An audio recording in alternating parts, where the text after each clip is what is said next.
une odeur âcre qui frappe fort au niveau de la gorge et qui témoigne de la violence de l'incendie. L'Olive Night Club est une boîte de nuit entièrement rénovée il y a quelques mois, célèbre sous l'appellation Yaouba au quartier Bastos, au premier arrondissement de la ville de Yaoundé. Il était environ 2h30 lorsque le drame s'est produit. Selon le communiqué officiel du porte-parole du gouvernement, l'incendie a été causé par des déflagrations issues de feux d'artifice qui ont consumé le plafond avant d'entraîner une série d'explosions provoquant la panique et des bousculades dans la salle. Beaucoup seront asphyxiés par la fumée, d'autres brûlés par les flammes en furie. Certains, d'après les témoignages, se sont retrouvés piégés dans les tourniquets. Les images des victimes sont horribles, choquantes et insoutenables. Les stigmates de cette nuit de l'horreur sont encore vivaces partout dans la boîte de nuit. Ces quelques clichés obtenus par nos caméras démontrent l'impact des flammes. À l'extérieur, c'est une foule de curieux, accompagnés des rescapés, dont on peut aisément déduire de l'inquiétude qui se lit sur leur visage qu'ils ont été sauvés par le gong. Il est environ 6 heures. La route venant de Sonel-Lonkak pour Charles-Tangana est complètement bloquée. Un cordon de sécurité établi par les éléments de force de l'ordre et de sécurité. Seules les personnalités venues nombreuses et les journalistes ont accès au site du drame, du moins à l'extérieur.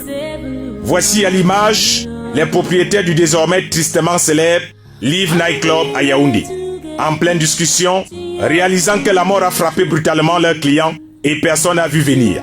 À part ces femmes, mères d'enfants, les larmes aux yeux, qui déversent leur colère contre tous les promoteurs de boîtes de nuit. C'est un seul fils, il est parti. Il est parti, cette femme-là, à son âge. Comment elle va faire? Qu'est-ce qu'elle va devenir? Et il y a plein de mamans comme ça qui ont perdu leurs enfants. On fait comment? On fait comment? Contrôler cette affaire de chicha dans les boîtes de nuit. Sans contrôle.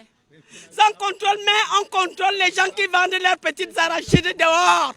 On laisse les boîtes de nuit, les vrais ici. C'est vrai, chicha. Essayez de voir ça.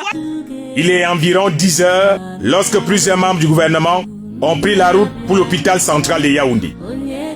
Ici, l'émoi est à son comble. La peur se lit sur les visages de plusieurs familles venues assister leurs proches en soins intensifs aux urgences. Le directeur de l'hôpital central va rapidement communiquer les cas de l'établissement hospitalier qu'il dirige. On voit que c'est des patients graves. La plupart des brûlures sont au-delà de 90%. Et c'est d'autant plus grave qu'ils ont inhalé des vapeurs toxiques qui détruisent les alvéoles pulmonaires. Donc actuellement là, nous avons 7 patients qui sont hospitalisés. Et dans les 7 patients, 5 sont d'une gravité extrême. 16 morts et 8 blessés, selon le communiqué officiel du gouvernement. L'histoire macabre d'une boîte de nuit qui a pris feu peu après minuit et a obscurci les nuits de plusieurs amis. Une litanie de douleurs qui met les parents en furie. Qu'on contrôle ces boîtes de nuit. Oui, c'est bon d'avoir les boîtes de nuit dans un pays, mais contrôlons les boîtes de nuit. La nuit du 22 au 23 janvier restera horrible, macabre et lugubre pour de nombreuses familles.